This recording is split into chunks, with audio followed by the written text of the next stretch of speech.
श्री स्वामी समर्थ। आज होता दुसरा श्रावण सोमवार, त्यासाठी मी आज साडी वेअर केली होती। तर इथं मी अगोदर आंघोळ वगैरे झाली होती, म्हटलं आता देवपूजा वगैरे करून घेतली। आणि देवपूजा वगैरे असं झाल्यानंतर घरात प्रसन्न वाटतं, तुम्हाला तर माहितीच आहे। तर त्यानंतर मी नाश्ता वगैरे बनवला होता आणि त्यानंतर हा हर्ष उठला होता। तर मी मंदिरमध्ये जाणार होते भोलेनाथच्या। तर याचा असं बघा, कपडे वगैरे घालायचं म्हटलं की इतका त्रास देतो ना, नकोच वाटत असतं। तर त्याला मी असे कपडे वगैरे छान घातले आणि तयार केले, आणि तो मात्र माझ्यासोबत काय आलाच नाही, पप्पापाशी आपला थांबला। आणि त्यानंतर आम्ही प्रज्ञानी मी तेवढी चालली होती मंदिरमध्ये भोलेनाथच्या, कारण पहिल्या सोमवारी पण गेली होती मी। त्या दिवशी मला आतमध्ये जायला म्हणजे भरपूर गर्दी होती, त्यामुळे मी आतमध्ये गेलीच नव्हती। आणि ह्या दुसऱ्या सोमवारी मी लवकर निघाली होती घरातून, जेणेकरून मला आतमध्ये जाता पण येईल नाही, गर्दी पण राहणार नाही त्यासाठी। आणि पाऊस पण इतका होता की नकोच वाटत होतं, तरी पण मी गेली होती। आणि त्यानंतर पाण्याचा असा अभिषेक वगैरे करून घेतला।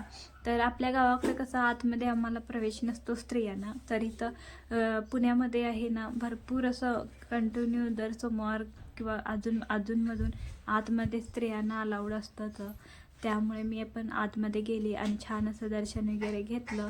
तर त्यानंतर येता येता परत वाटेमध्ये विठ्ठल रुक्मिणीचं मंदिर लागतं, तिथं पण म्हटलं आता आलोय तसंच आपण तिथं पण जसं नमस्कार करून घेऊया म्हणून तिथं पण गेली होती। तर हिचं असं काही चालू होतं, मी जोवर देवांचं दर्शन घेत होतं ते हिचे व्हिडिओ असे काही चालू होते, बाहेरचे वगैरे व्हिडिओ काढत होती। आणि पाऊस पण येऊन गेला होता। आणि त्यानंतर येता येता म्हटलं किती छान छान, मागच्या व्हिडिओमध्ये पण सांगितलं होतं, तर बाप्पाचं आगमन होत आहे, त्यासाठीची ती छान छान अशा मूर्त्या सजवलेल्या आहेत। आणि त्यानंतर इथं प्रज्ञा स्कूलवरनं आली होती, आणि त्यानंतर मी इथं घेऊन तिला आली होती। आणि तर बॅगचं इतकं ओझं असतं की नकोच वाटत असतं। आणि त्यानंतर म्हटलं आता कपड्यांच्या घड्या मारून घ्यायच्या, आणि कपड्यांच्या घड्या वगैरे मारून घेतल्यानंतर चहा वगैरे बनवून घेतला, जेणेकरून दिवसाची धावपळ अशीच असते। तर व्हिडिओ काढताना पण इतका प्रॉब्लेम येतो, व्हिडिओ काढायला काय वाटत नाही, जेवढं एडिटिंग करायला प्रॉब्लेम असतो।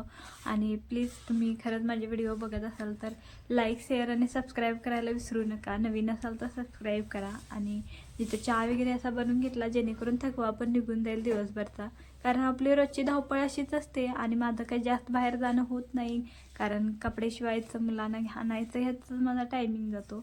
तर काही व्हिडिओ मला काढायला पण, आणि अंधार असल्यामुळे रूममध्ये तर जास्तच नकोच वाटतं, आणि क्लिअर व्हिडिओ पण दिसत नाही, त्यासाठीच मी जास्त लॉंग व्हिडिओ बनवत नाही झाले।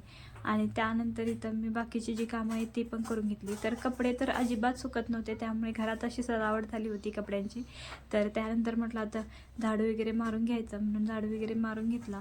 आणि त्यानंतर मला बाकीचे जे संध्याकाळचं परत माझा आपलं काम चालू असतंच, भाजी चपाती वगैरे बनवायचं, स्वयंपाकाचं असतं, परत पाणी पण येणार होतं, म्हणून म्हणजे असं आल्यापासून ते मुलगीला घेऊन अशी धावपळ असते माझं। आणि ते व्हिडिओ काढायला गेले की माझे कामं राहूनच जातात, तर कारण कसं व्हिडिओ चांगला नाही आला तर परत डिलीट करावा लागतो ना। आणि असं होऊन म्हणजे काही व्हिडिओ असे इतके हे होतात की मी कधी कधी व्हिडिओ काढते पण अपलोड करायला नकोच वाटत असतं। त्यानंतर इथं सगळं आवरल्यानंतर चहा वगैरे पिऊन घेतला, आणि त्यानंतर म्हटलं आता भाजी जी शेपूची आणली होती, मंदिरला गेली होती सकाळीच, तर त्यावेळेला मला भेटली होती म्हणून मी तिथून आणली। आणि आता स्वयंपाकाला मी लागली होती। तर देवपूजा वगैरे करून घेतली, आणि पाणी पण येणार होतं, म्हटलं आता भाकरी भाजी तर बनवायची होती, म्हणून भाकरी भाजी वगैरे बनवून घेतली, देवपूजा झाली। तर माझे व्हिडिओ एवढेच, म्हणजे मला कुठं जाता येत नाही, त्यामुळं मी मुलगीच्या शाळेमधले आणायचं सोडायचं हेच व्हिडिओ मला दाखवावे लागतात तुम्हाला। आणि त्यानंतर तुम्ही पण मला कमेंटमध्ये नाही सांगत की हे पाहिजे ते दाखवा किंवा हे असं म्हणून काहीच सांगत नाही, त्यामुळे मी पण आहे त्यातच मध्ये चालू आहे आपलं। तर कसा वाटला व्हिडिओ नक्की सांगा, आणि व्हिडिओ आवडत असतील तर प्लीज लाईक, शेअर आणि सबस्क्राईब करायला विसरू नका। तर बाय बाय फ्रेंड्स।